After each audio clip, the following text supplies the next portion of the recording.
ধনীদের অপরাধ সবটাই লেখা পেনসিল রাবারে, আর গরিবের অপরাধ লেখা থাকে কলমের কালিতে। মুছতে চাইলেও মোছা যায় না। যে ধনীর দন যত মোটা তাজা, তার কথাও তত সোনামাখা। সমাজের কাছে গরিবের সব কথাই দুর্গন্ধময়। নিম্ন আয় মানেই চিরস্থায়ী অপরাধী, নরকের বাসিন্দা।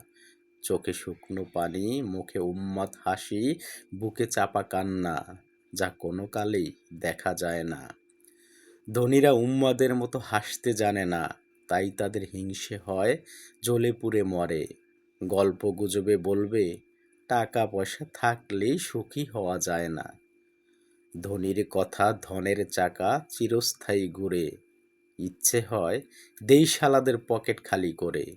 তারপর দেখতাম দামি কথার দাম কেমন থাকে।